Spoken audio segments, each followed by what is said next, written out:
자, 페이지 26페이지 펼쳐봅시다.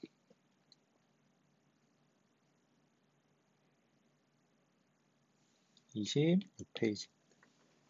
26페이지에 보면은 크게 네 가지 문화가 나오고 있어요. 첫 번째, 페니키아, 히타이트, 헤브라이, 그 다음에 에게 문명. 에게 문명은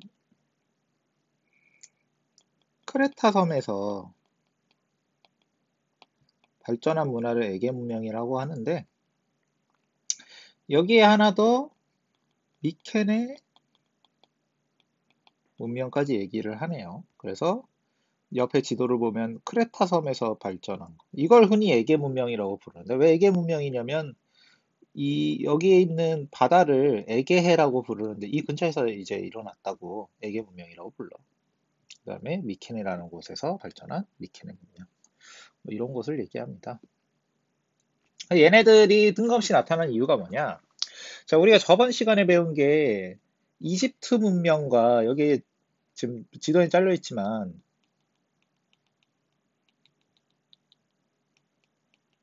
메소포타미아 문명이 처음에 발전을 했잖아.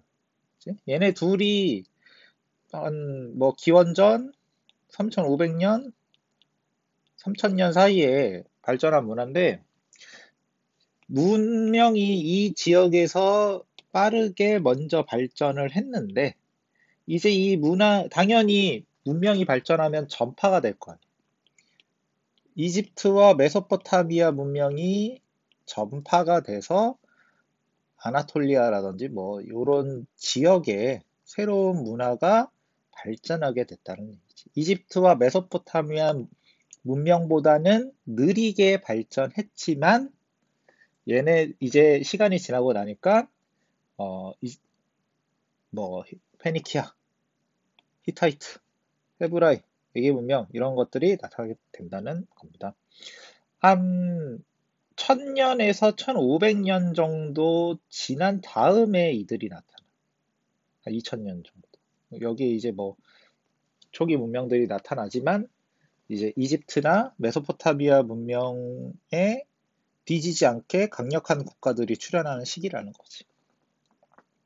자, 그럼 먼저 페니키아부터 봅시다. 자, 페니키아의 핵심은, 자, 이들은, 페니키아가 어디에 있냐면은 지금 지도에 보면 노랗게 표시가 된 지역이 있죠.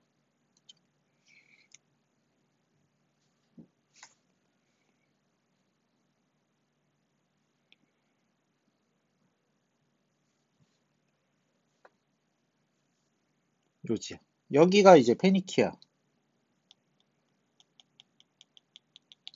페니키아인이 활동한 곳입니다. 근데 얘네들은, 페니키아는 육지에서 활동하는 게 주가 아니고 바다로 진출을 활발하게 했어.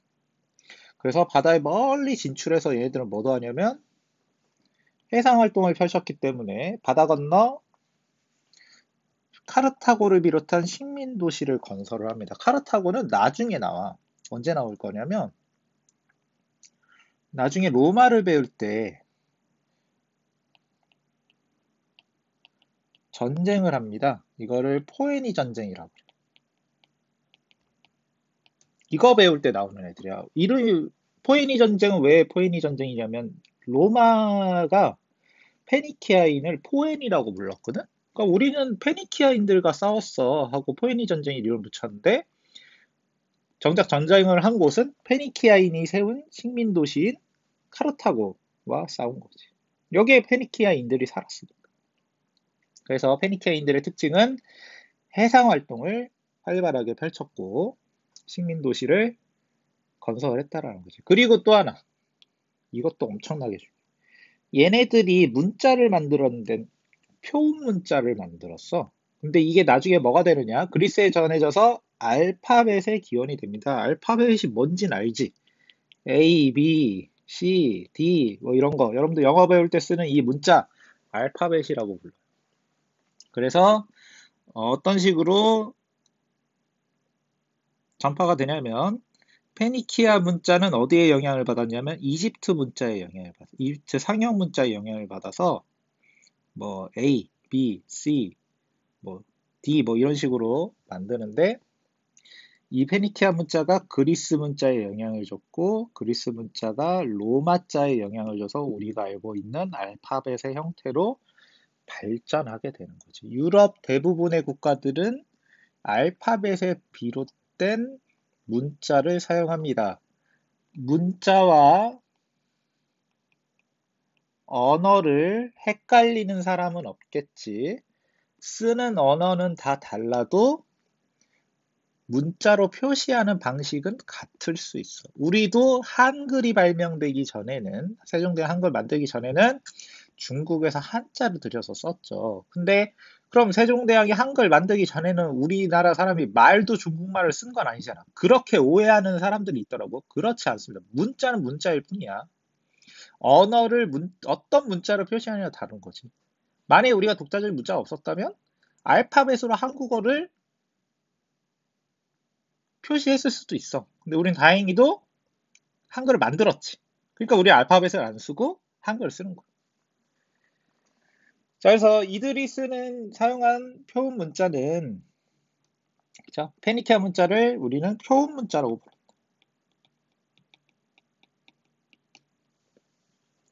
그래서 최소 몇 백에서 몇 천자를 알아야 문자를 쓸 수 있었던 한자나 세기 문자와는 달리 알파벳은 24글자만 알면 사용할 수 있어서 음을 하나씩 표시하잖아.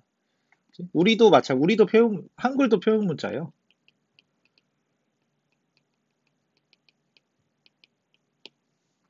기역, 니은, 디귿, 리을 이걸로 그 자음과 모음을 조합해서 모든 소리를 표시할 수 있잖아.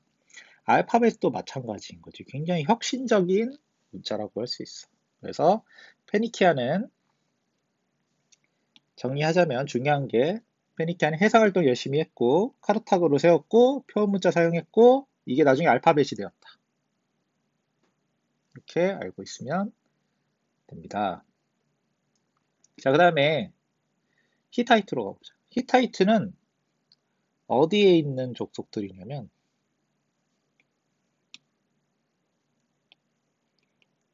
이렇게 표시된 지역. 땅이 굉장히 넓지. 그치? 히타이트.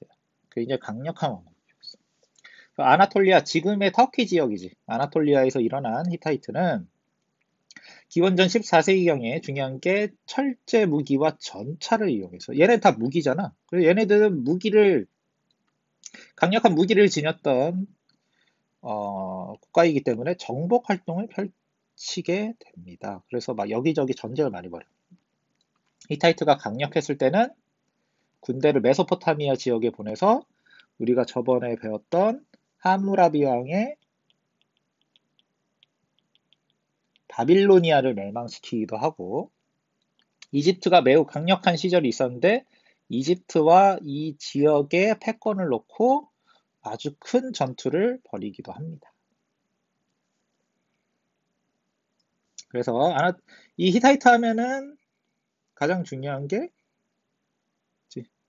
철제 무기를 사용했다. 그전에는 청동기를 썼잖아. 청동기를 사용했다면 히타이트가 출현한 다음에는 대세가 철기로 서서히 바뀌게 돼. 바로 바뀌진 않아요.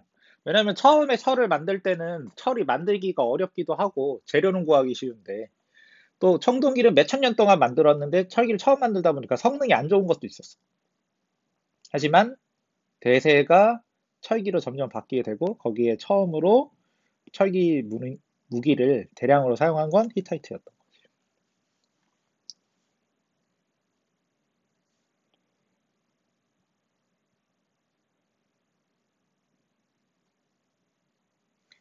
자, 그 다음에 밑에 봅시다. 헤브라인.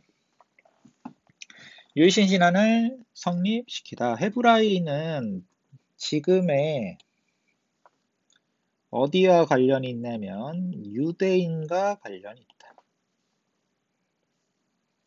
그래서 자 봅시다. 히타이트와 이집트와 약해지자 지중해 동부 연안에는 아까 배웠던 페니키아인과 또 다른 헤브라인이 활약했다. 헤브라인은 오랜 유목 생활 끝에 기원전 1500년경 가나안에 정착했고 지금의 팔레스타인, 지금도 막 이스라엘 팔레스타인 막 싸운 곳이 있죠. 자, 기원전 11세기 말에 이스라엘 왕국을 건설하였다. 그래서 얘네가 유대인의 조상이라는 거야. 자, 얘네들의 중요한 점은 유일신 신앙을 만들었다는 거야. 그래서 유일신 신앙인 유대교를 믿었는데 이 유대교는 어디에 영향을 주었느냐? 나중에 크리스트교와 이슬람교를 성립하는데 아주 큰 영향을 줬다. 그래서 이 헤브라이는 유대교, 나중에 유일신 신앙을 만들었다는 게 굉장히 중요합니다. 다른 나라들은 다신교라고 해서 여러 신들을 믿었어. 뭐, 뭐, 그리스 신화를 생각을 해보세요. 뭐 번개의 신, 그지? 토르는 그리스 신화 아니고, 뭐, 미의 여신, 지식의 신, 뭐 이렇게 나오잖아. 각자 막 뭐 농사의 신, 물의 신, 뭐 이렇게 자기가 관장한 영역이 따로 있는데,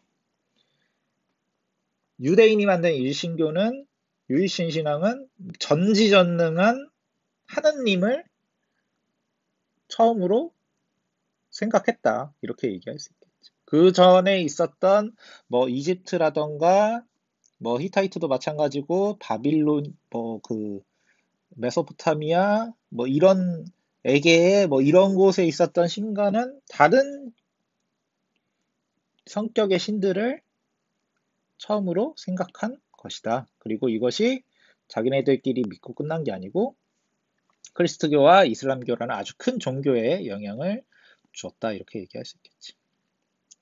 자, 그 다음에 에게 문명 봅시다. 에게 문명. 자, 지중해 에게의 지역. 에게는 그리스와 터키 사이에 있는 이 사이에 있는 바다를 에게해라고 불러. 여기에 이제 문명이 탄생하는 거예요. 자, 그래서 서아시아 지역 문명의 영향을 받아서 청동기 문명인 에게 문명이 발전하였다. 그래서 기원전 20세기부터 에게의 중심지인 크레타 섬에는 강력한 왕권과 해상무역을 바탕으로 해상무역의 영향도 발전을 했네. 청동기 문명이 번영하였다. 크레타 문명은 그래서 얘네들 이름을 크레타 문명이라고 부르지. 크노서스 궁전을 비롯해 생동감이 넘치는 도기와 금은 세공품 등을 남겼다. 자, 그리고 얘네들이랑 구별해야 되는 게 크레타 섬에 있었던 얘네들.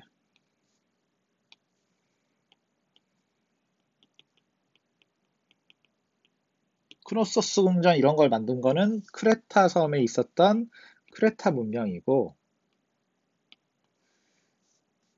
자, 그리스 본토에서 남아온 미케네인들이 미케네 그 에게를 장악해서 미케네 문명을 발전시켰다. 얘네들이 이제 에게의 지역을 장악한 거. 그럼 크레타 섬에 있었던 사람들은 어떻게 됐어요? 그 사이에 망했어. 그러니까 여기 보면은 기원전 20세기경부터 발전했다 그러잖아. 쭉 번영이 되다가 기원전 14세기 600년이 지나고 나서는 크레타 섬에 있었던 문화는 갑자기 사라집니다. 왜? 뭐 설이 있어. 지진, 화산 폭발, 그리고 뭐 외적 침입 이런 여러 가지 이유로 힘이 약해져서 예전 같지 않아서 크레타 문화가 약해진 시점에 미케네 문명이 등장하게 되는 거지. 그래서 미케네 문명을 발전시키다가 도리스인의 침입을 받아서 멸망했다. 그래서 좀 정리를 해보자면 이렇게 정리할 수 있겠지.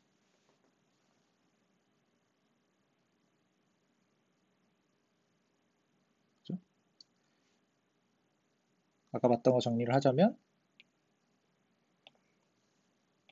페니키아인은 해상활동을 활발했고 카르타고 건설했고 알파벳을 만들었다. 이렇게 얘기할 수 있고 히타이트는 중요한 게 철제 무기를 사용했다. 그리고 헤브라이는 이스라엘 왕국을 건설했고 유일신 신앙을 만들었다. 이 유일신 신앙이 크리스트교와 이슬람교 성립에 영향을 주었다. 이렇게 얘기할 수 있고 에게 문명은 두 개로 구분해야 돼. 크레타 문명. 얘네가 먼저 나왔어.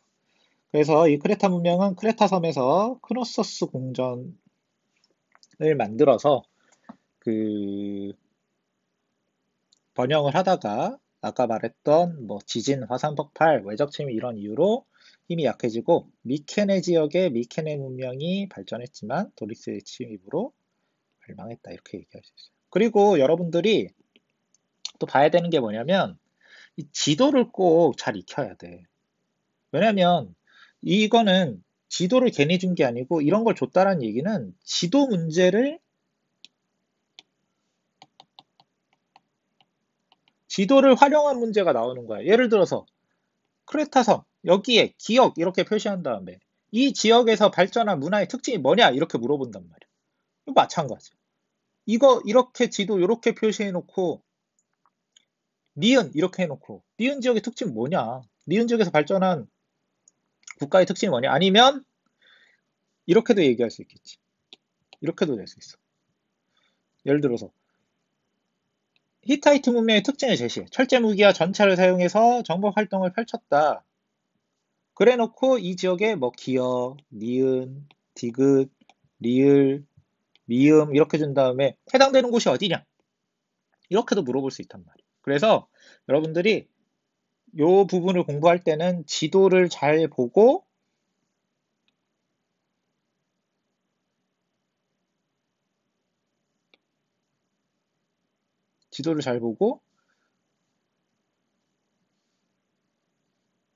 연결할 줄 알아야 되는 거지. 아, 페니키아인의 특징만 알고 끝내는 게 아니고, 페니키아인의 특징 알았어. 끝나는 게 아니고, 아, 얘네는 여기쯤 있었던 곳. 히타이트 특징 알았어. 아, 히타이트는 여기 있었지. 헤브라임, 여기쯤 있었지. 에게 문명, 여기쯤 있었지. 더 나아가서 메소포타미아와 이집트의 특징도 여러분들이 알고 위치도 알고 있어야 된다는 이야기입니다. 잘 알아두셔야 돼요. 여기까지 하겠습니다.